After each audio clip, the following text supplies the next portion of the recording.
ప్రభు పేరట మీ అందరికీ వందనాలు. ఇంతటి అవకాశం ఇచ్చిన దేవుడికి హృదయపూర్వక వందనాలు చెల్లిస్తూ, గత కొంతకాలం నుంచి పరిశుద్ధాత్మ దేవుడు మనందరితో బహుశ్రేష్టమైన మాటలు మాట్లాడు. మొదటి సమూయేలు గ్రంథము 9వ అధ్యాయము ద్వారా కొన్ని వచనాల ద్వారా దేవుడు మనతో మాట్లాడుతూ అనేక విధాలుగా బలపరిచిన దేవుడికి హృదయపూర్వక వందనాలు చెల్లిస్తూ, గత కాలంలో సౌలు ఒక పనివాడి మాట విని దేవుని సన్నిధానానికి దారి చూపడానికి మొట్టమొదటిగా ఎవరు ఉన్నారంటే ఒక పనివాడు. కానీ ఇప్పుడు ఈ రోజున వాక్యము ద్వారా పరిశుద్ధాత్మ దేవుడు నీతో నాతో బహుశ్రేష్టమైన మాట మాట్లాడుతుంది. ఏంటంటే ఇప్పుడు అద్భుతమైన గత గత కాలములో ఒక పనివాడు ఒక యజమాని దేవుడి సన్నిధిని నడిపించినట్టు కనపడింది. కానీ ఇప్పుడు ఎవరు కనపడుతున్నారు? ఈ రోజున పరిశుద్ధాత్మ దేవుడు సూటిగా తేటగా మాట్లాడుతున్నాడు కనుక ఈ మాటలు విని విడిచిపెట్టకుండా అనేక మందికి షేర్ చేయండి. దేవుడు మీ కుటుంబాలను దీవించును గాక. ఆమేన్. ఈ రోజున వాక్యము ద్వారా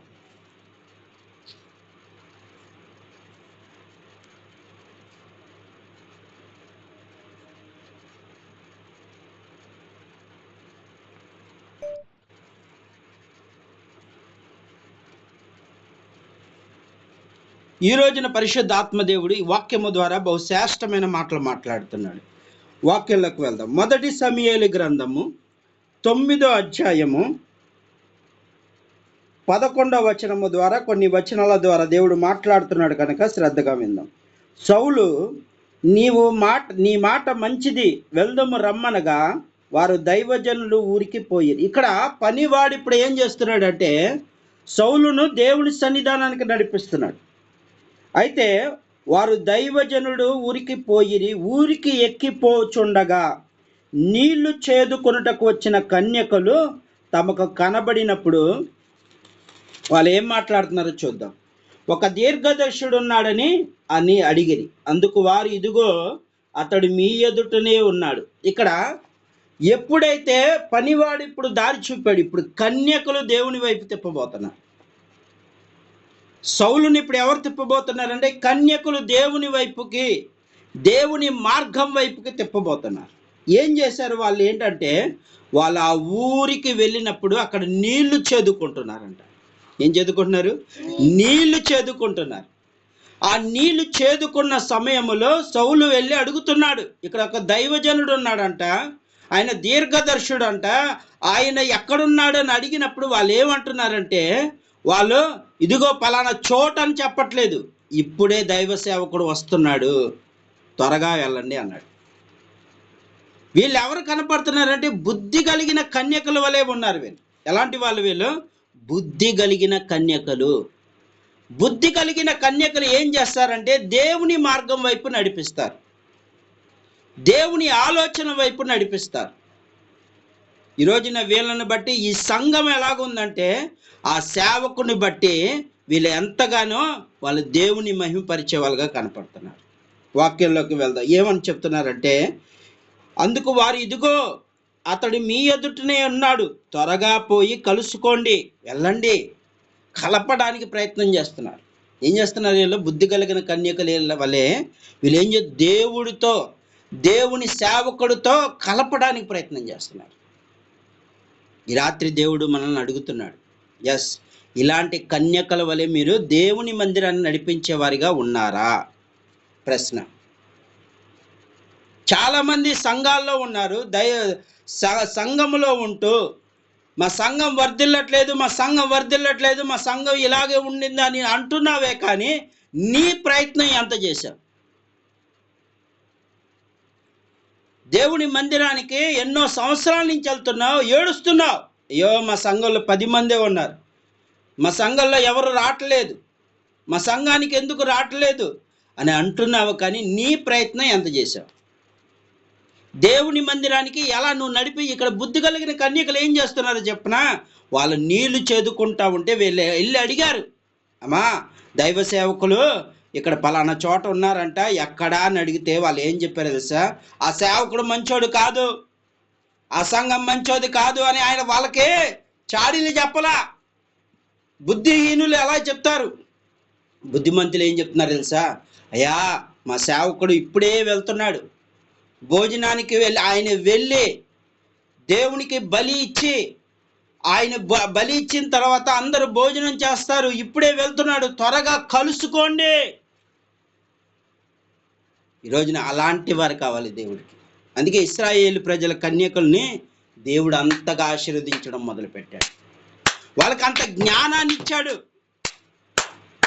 ఎవరైనా కష్టాల్లో ఉన్నప్పుడు దేవుని మార్గం నడిస్తే, ఇక పలానా ఆ చర్చికి వెళ్ళకూడదు, ఆ సేవకుడు మందిరానికి వెళ్ళకూడదు, అదంతా చాలా ఇది అని చెప్పే వాళ్ళు కాదు వీళ్ళు.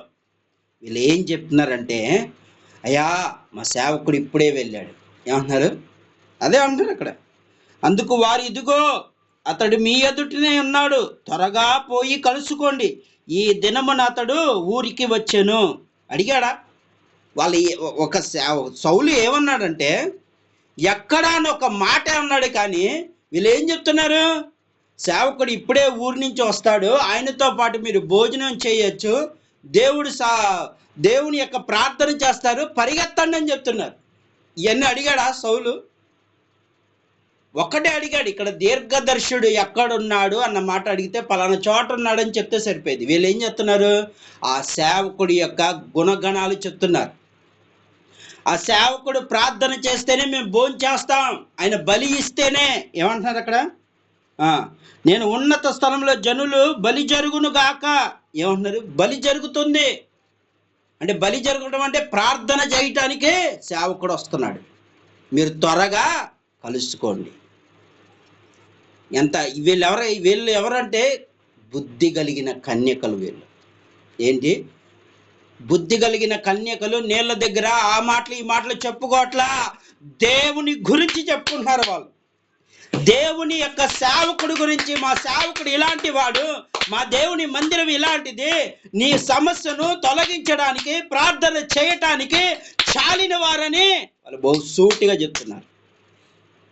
ఈ రాత్రి దేవుడు అడుగుతున్నాడు, దేవుని మందిరానికి ఎన్నో సంవత్సరాల నుంచి వెళ్తున్నావు, ఎంతమందిని మనం నడిపించావు దేవుని సన్నిధానం?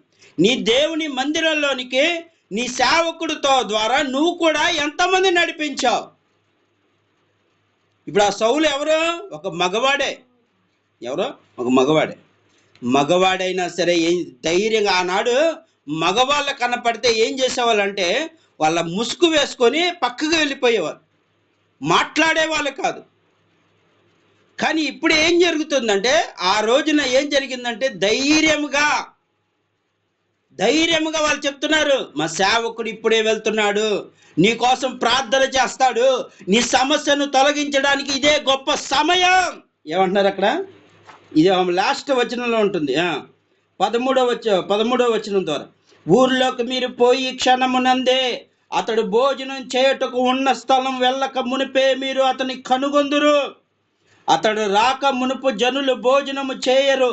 అతని బలి ఇచ్చి ఆశీర్వదించిన తరువాత పిలువబడిన వారు భోజనం చేయుదురు. మీరు ఎక్కిపోండి, అతను చూచుట ఇదే సమయం అని చెప్తున్నారు. ఏమంటున్నారు? ఇదే సమయం. ఆయన మళ్ళీ ఇక కనపడ్డు, ఇప్పుడే వెళ్ళి కనబడండి. ఈరోజు అలాంటి వాళ్ళు కావాలి దేవుడికి. ఇదిగో నీ సమస్యను తొలగించేది, ఇప్పుడే నీ సమస్యను తొలగించే దేవుడు ఇదిగో మా మందిరంలో ఉన్నాడు. మీకోసం మా సంఘం అంతా ప్రార్థన చేస్తుంది, మీకోసం మా సేవకుడు ప్రార్థన చేస్తాడు, వెళ్ళండి అని ఎవరినైనా నడిపించారా దేవుడి మందిరానికి? మీరు ఎలా దేవుని యొక్క బిడ్డలు అవుతారు? నీ పక్కనే ఎన్నో ఇబ్బందులతో బాధపడతా ఉంటారు, ఎన్నో సమస్యలతో బాధపడతా ఉంటారు, ఎన్నో వేదనలతో బాధపడతా ఉంటారు, నీ పక్కనే ఉంటారు. కానీ వాళ్ళకి ఎప్పుడైనా దేవుడి గురించి, ఇదిగో మా దేవుడు నిన్ను సహాయం చేస్తాడు, నా దేవుడు నీకు మా పట్ల చేసిన కార్యాలు నీ పట్ల చేస్తాడని సాక్ష్యంగా ఎప్పుడైనా చెప్పావా? అలా సాక్ష్యం చెప్పి, ఇదిగో మాతో రండి, మా దేవుడు మీకు సహాయం చేస్తాడని, మీకోసం మేము మా సంఘం ప్రార్థన చేస్తుంది, మా దైవజనులు ప్రార్థన చేస్తారు, రండి అని తీసుకెళ్ళిన మనసు నీకుందా? ఎలా సంఘం వదిలిద్ది? ప్రార్థన చేయటమే కాదు, ప్రయత్నం చేయాలి. కొంతమంది అంటూ ఉంటారు, అయ్యా ఈ లోకంలో కష్టపడితేనే తింటావని. అవును, నువ్వు కష్టపడితే తింటావు కాదంటలేదు.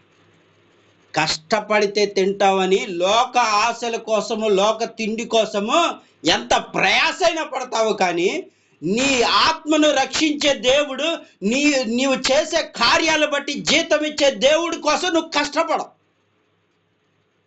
ఈ రాత్రి దేవుడు నీతో నాతో అందరితో అడుగుతున్నాడు, ఎంతమంది నశించిపోతా నీ కళ్ళ ముందే వ్యసనానికి లోబడిపోయి, వ్యభిచారానికి లోబడిపోయి, దొంగతనాలకు లోబడిపోయి ఉన్నవారికి నువ్వు దేవుని గురించి చెప్పావా?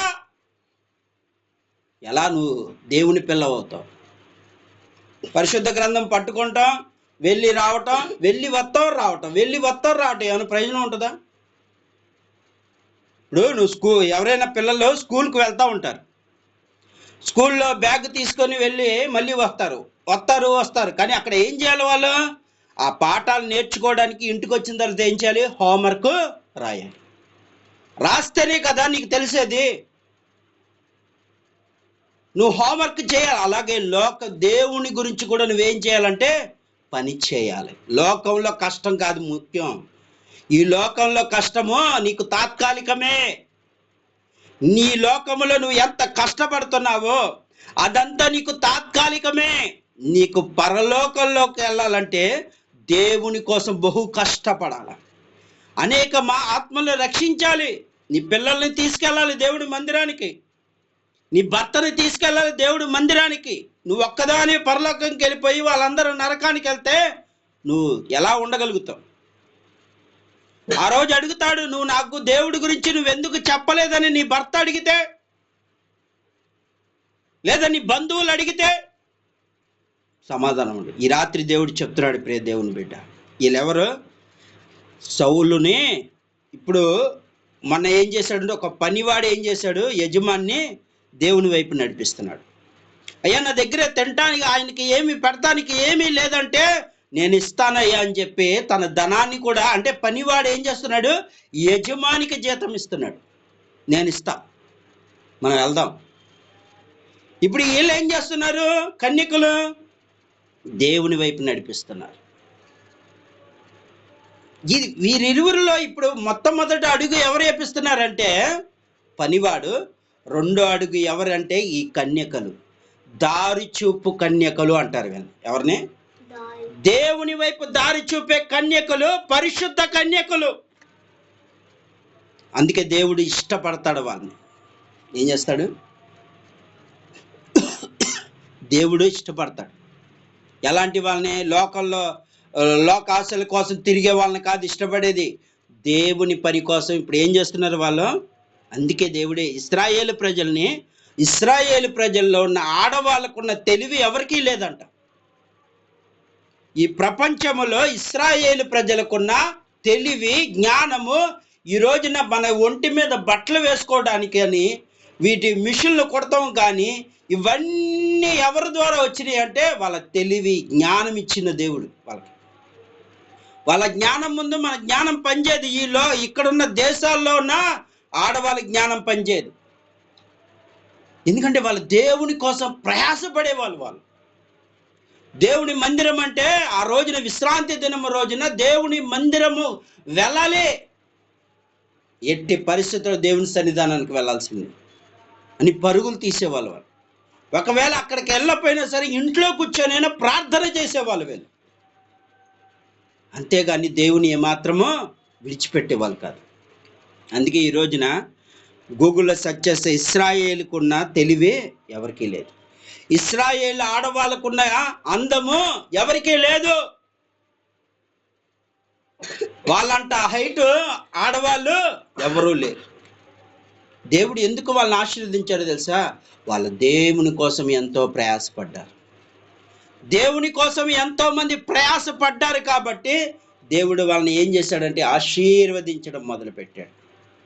ఈరోజు దేవుడు అదే అడుగుతున్నాడు, నీక్కడ కావాలా అలాంటి జ్ఞానము? నీకు కావాలా ఇలాంటి యొక్క గుణగణము? పరలోక రాజ్యానికి వెళ్ళాల్సిన కన్యకల వలె ఉంటున్నావా? ఈ రాత్రి నీతో నాతో అందరితో మాట్లాడుతున్నాడు దేవుడు. ఈ రోజున కన్యకలైన స్త్రీలతో మాట్లాడుతున్నాడు. నిజమే కదా? ఎన్నోసార్లు దేవుడి మందిరానికి వెళ్ళాం, ఎంతమందిని నీవు దేవుని వైపు నడిపించావు? నీ పక్కనే నలిగిపోతా ఉన్నారు, దేవుణ్ణి ఎరగక అల్లాడిపోయే వాళ్ళకి నువ్వు దేవుని గురించి 4 మాటలు ఎప్పుడైనా చెప్పావా? ఈ రాత్రి దేవుడు అడుగుతున్నాడు. కనుక ఈ రాత్రి దేవుడిని అడుగుదామయ్యా, మేము కూడా ఆ కన్యకల వలె ఉండాలయ్యా, ఆ కన్యకల వలె మా జీవితం ఉండాలయ్యా అని ప్రార్థన చేసిన వారికి ఖచ్చితంగా దేవుడు దయచేయను గాక. ఆమేన్.